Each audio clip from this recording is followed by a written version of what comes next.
They have the footage. They have the shell casings. They have the gunshot data. They have the facial recognition. They have the license plate readers. They have everything. And they have said nothing.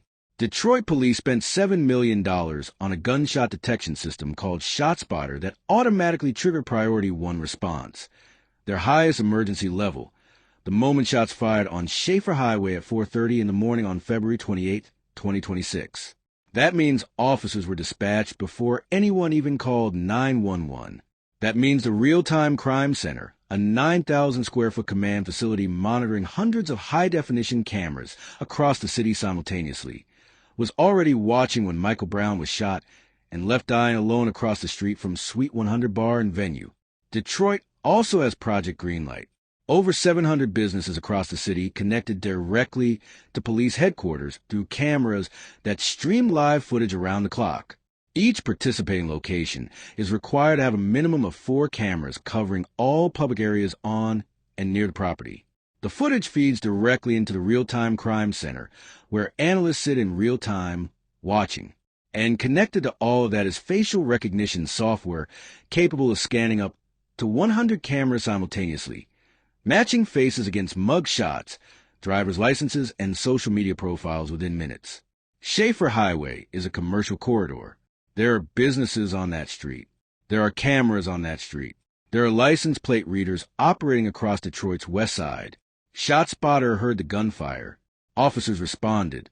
Shell casings were collected from the scene. Those casings would have been entered into NIBIN, the National Integrated Ballistic Information Network, which can tie a bullet casing from one shooting to the same weapon used in a completely different crime, potentially identifying a repeat offender from ballistic evidence alone. All of that infrastructure, all of that technology, all of that $7 million investment in surveillance that Detroit's police chief stood before cameras 2 months before Mike B. was killed and described as a game changer. And 5 weeks later, no suspect named, no vehicle described, no face released, no footage shown to the public, no ballistic match announced, nothing. One of Detroit's most prominent black entrepreneurs shot dead at 52, a father of 5, a man who fed his city and built his empire in the heart of a billion-dollar development corridor. And the official investigative output from one of the most surveilled cities in America is complete, total, unbroken silence. So tonight we're going to ask a question that nobody in Detroit media is asking out loud. Not whether the police are investigating, but whether everything that surveillance captured that night is actually being used to find the killer, or whether it is being used for something else entirely. Before we go any further, you need to subscribe right now and hit that bell, because what this channel is about to lay out is not comfortable. It is not the kind of thing that gets picked up by local news stations that depend on police cooperation for their daily briefings. It is not the kind of story that gets told when people who might be implicated are the same people you need access to for tomorrow's press conference. Mike B. Brown's 5 children are growing up without their father right now. His brother Myron stood before cameras with his voice breaking and said, "My brother took care of a lot of people. He provided a lot of jobs. Now I just ask that you guys help him out this one time and speak up." That plea was made weeks ago. It has been met with institutional silence and community silence simultaneously. If that matters to you, if you believe that a man who gave 20 years to Detroit deserves more than a cold case number, subscribe, share this video, and let's get into what the evidence actually tells us. Here is what is verified and confirmed. Detroit police responded to the shooting at Schaefer Highway because ShotSpotter triggered automatically. Detroit police have access to a real-time crime center that was live and operational that night. Detroit police have facial recognition software integrated into their surveillance network. Detroit police collected evidence at the scene. The other 2 shooting victims who survived have never been publicly identified by police. Their conditions were described as unknown, and in 5 weeks, not one piece of investigative output has been shared with the public. Now here is what you need to understand about Detroit's own stated clearance rate. Just 2 months before Mike B. was killed, Police Chief Todd Bettison held a press conference celebrating the lowest homicide count Detroit had recorded since 1965, 165 murders in 2025. He touted a 67% homicide clearance rate. He credited the technology. He credited the partnerships. He credited Project Greenlight and ShotSpotter and Nebeen and the Real-Time Crime Center. He said, and I want you to hold this exact quote, "What we're doing in Detroit is working." 2 months later, one of Detroit's most prominent citizens was shot dead on a commercial corridor covered by that same technology. And the clearance rate that Detroit was celebrating has produced nothing visible in this case. That gap between what the technology should be capable of and what has actually been released publicly is the story. And the psychological question it forces is this.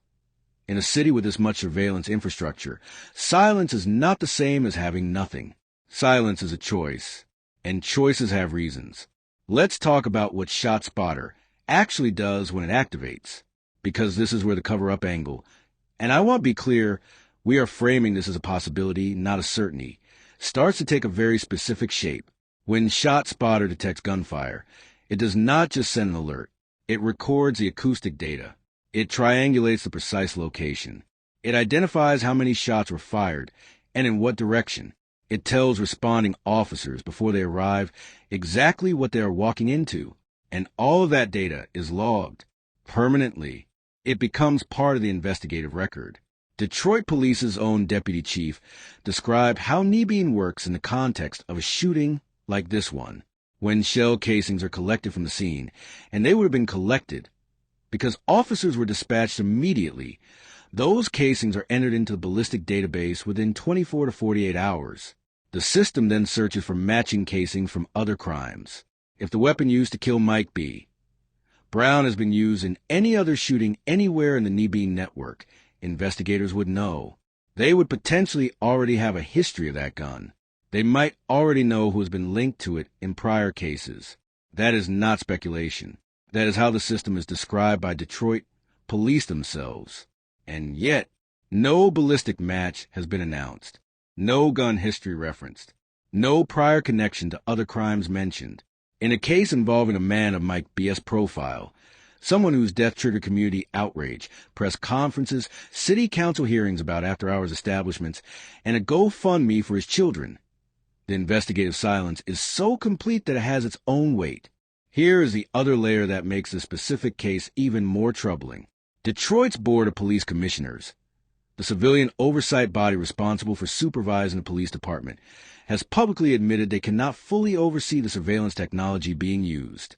A commissioner stated on the record, "We can't provide oversight about something if we don't know what it is, and we don't know what it is or where it is." The Michigan Court of Appeals ruled that Detroit's ShotSpotter contracts violated a community oversight ordinance.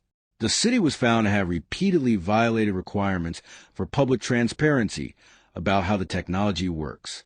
That $7 million contract expires in June 2026, 4 months from now. So here is what we have. A surveillance system operating in legal and transparency limbo. A civilian oversight board that admits it cannot see what the technology is doing. A court ruling that the contracts themselves violated oversight law. And in the middle of all of that institutional fog, a murdered man and zero public investigative output. That combination is not reassuring. It is alarming. Now, let's bring in the context that makes the surveillance silence even harder to explain away. Detroit ended 2025 with a 67% homicide clearance rate. The city was using this number as evidence that its technology investments were working, and they were working on cases where someone needed to be charged, cases where the evidence was presented, processed, and moved through the system in a way that produced a result that the city could stand behind at a press conference.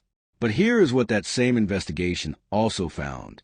Since 2018, at least 1,100 Detroit slayings remain unsolved. Less than half of homicide between 2018 and 2024 resulted in actual charges. A detective working unsolved cases was quoted saying their biggest challenge is getting people to come forward. The gap between the clearance rate Detroit celebrates publicly and the number of families still waiting for answers is enormous. And the cases that fall into that gap are not distributed randomly. They concentrate in specific communities. They concentrate around victims whose deaths are complicated by the kind of social and business dynamics that make prosecution politically and legally difficult. Mike B. Brown's case has every characteristic of a case that falls into that gap. He operated at the intersection of Detroit's entertainment economy, its nightlife world, and its downtown business community. He had relationships across every layer of that city.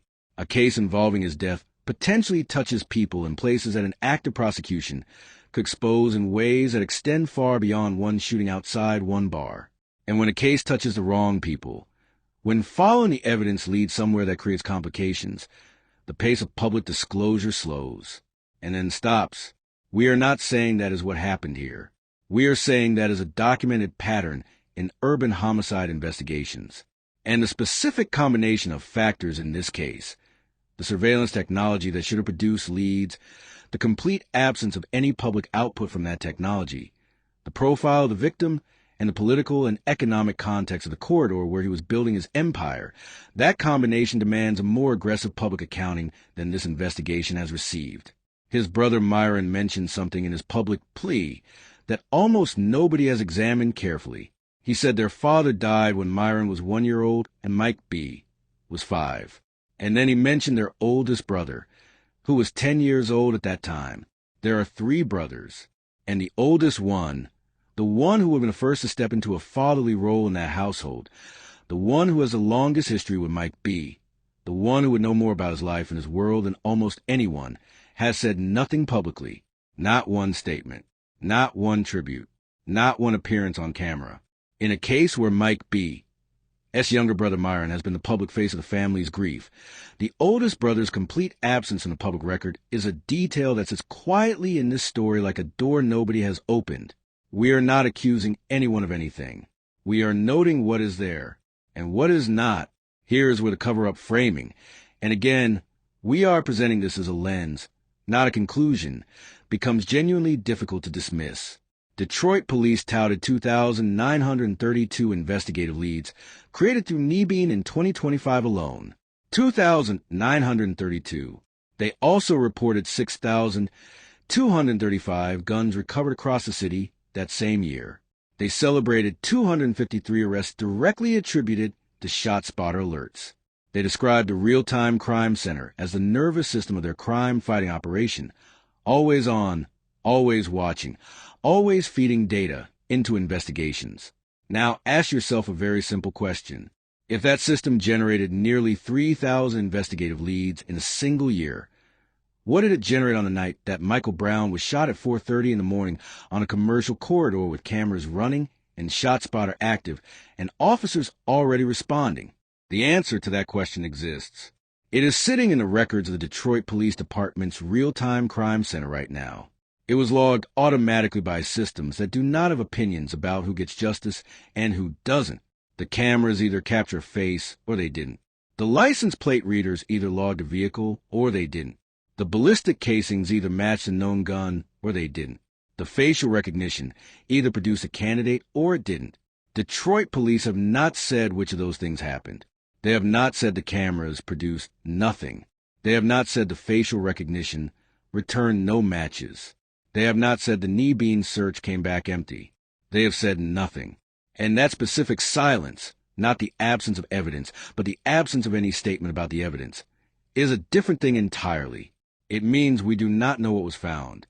It means something was found or something was not found, and in either case the public has been given no information about which it is.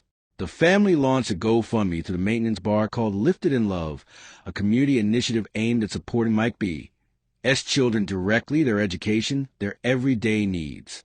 The fact that his children need a community fundraiser while the investigation that should be answering for their father's death produces nothing public. That asymmetry is its own indictment. The community is doing what the institutions are not. The community is showing up. The institutions are performing the appearance of investigation, while releasing nothing that would allow the public to evaluate what is actually happening. And in Detroit, a city where the Board of Police Commissioners admits it cannot fully oversee its own surveillance technology, where the ShotSpotter contract were ruled to have violated transparency law, where 1,100 murders since 2018 remain unsolved. The institutional performance of investigation without public accountability is not new. It is a pattern. And Mike B. Brown's case is falling into it in real time. Let's talk about what a real investigation with access to Detroit surveillance infrastructure should have produced by now, not in a month, in days, potentially hours. Project Greenlight cameras capture license plates. The Real-Time Crime Center has automated license plate readers operating across Detroit. If a vehicle was involved in bringing the shooter to Schaefer Highway or leaving the scene after the shooting, that vehicle's plate should have been captured. Detroit's ALPR network logs every plate it reads with timestamp and location. Cross-referencing the plates captured in the Schaefer Highway area between midnight and 5 a.m. on February 28th with the plates captured leaving the area immediately after 4:30 a.m. is not a complex investigative task. It is a database query. In a department with an operational real-time crime center, it takes hours, not weeks. Facial recognition integrated with Project Greenlight cameras can process a face in real time. If there were cameras operating on or near that block, and on a commercial corridor in Detroit, there would be. And if those cameras captured anyone at or near the scene of the shooting, the facial recognition system would have produced candidate matches. Those matches may not be legally sufficient for arrests on their own, but they generate investigative leads. They generate names. They generate people to question. And in a case where police have publicly said they need community help because witnesses are not talking, the existence of technology that does not require witnesses to identify faces becomes critically important. None of that output has been shared publicly. No candidate identified through facial recognition. No vehicle flagged through license plate readers. No ballistic match through Nebeen. No footage released showing anyone near the scene. In a department that celebrated nearly 3,000 Nebeen leads in a single year and credited technology for historic reductions in crime, the complete absence of any public output in this specific high-profile case demands an explanation that has not been given. And then there is the timing that nobody has connected. Detroit ShotSpotter contract expires in June 2026. The Michigan Court of Appeals ruled those contracts violated community oversight law in late 2025. The city is currently in a politically sensitive position around its entire surveillance technology infrastructure, facing legal challenges, contract renewals, public scrutiny about cost effectiveness, and questions about transparency. In that environment, a high-profile case where surveillance technology either failed or produced results that complicate the narrative about how well the system works creates a very specific institutional incentive. The incentive to manage what comes out, to control the pace of disclosure, to protect the technology's public reputation while the contract renewal is decided. We are not saying that is what is happening. We are saying that incentive exists, and incentives shape behavior in institutions the same way they shape behavior in individuals. So here is where this case stands on April 4th, 2026. 35 days after Michael Brown was shot and killed. No named suspect. No release footage. No vehicle description. No facial recognition results shared with the public. No ballistic match announced. No identified survivors from the same shooting. No public statement from the oldest brother who has known Mike B. his entire life. No new ownership announced for 519 East Jefferson Avenue, the prime real estate on the billion-dollar development corridor where Mike B. had planted his flag and reportedly refused to sell. And no explanation from Detroit police for why a $7 million surveillance system that generated nearly 3,000 investigative leads in 2025 alone has produced zero public output in this case. What has happened since February 28th is this. The community raised money for his children. His family released balloons outside Sloppy Chops. His funeral was held at Triumph Church in Southfield. Suite 100 was tagged by city inspectors and closed. Detroit City Council discussed after-hours bar ordinances. The police department continued to ask for tips. And the Real-Time Crime Center kept running, watching other streets, logging other plates, scanning other faces, while the evidence from the night Mike B. died sits in a database that the public cannot access, and the Oversight Board admits it cannot fully monitor. Now I want to ask you the questions that this case has been building toward. Not because I have the answers, because I genuinely believe you might. And because the comment section of a video like this one has historically been where the people who know something finally say it. Because it feels safer than calling a tip line, less permanent than walking into a police station, and more visible than whispering it to one person. Here is what I want to know from you. If Detroit surveillance technology captured something on Schaefer Highway that night, a face, a vehicle, a ballistic match, and that something pointed to a person or a network of people whose exposure would create complications beyond one murder case, what would the institutional response look like? Would it look like a swift public arrest? Or would it look exactly like what we are seeing right now? Does a complete absence of any public investigative output, in a city with this much surveillance infrastructure, feel like a case that is being built carefully? Or does it feel like a case that is being managed? And when 519 East Jefferson eventually changes hands, when new name appears on that door in the middle of the corridor being reshaped by $1 billion of development money, will anyone be watching closely enough to ask why that person specifically got what might be? Refuse to give up? Tell me what you think is happening. Tell me what you know. Tell me what you have heard in Detroit that has not made it into any of these videos. Drop it in the comments. Every single one. Because Mike B. built something real. His children are being raised by a community that loved him enough to fundraise for their futures. And the least we can do is make sure the questions that the institutions are refusing to answer stay loud and stay public. If you believe that surveillance technology paid for by taxpayers should produce public accountability, subscribe, share this video, and stay on this case. Because somewhere in Detroit's real-time crime center, the footage from February 28th still exists. The data still exists. The answers still exist. The only question is who is deciding you don't get to see them.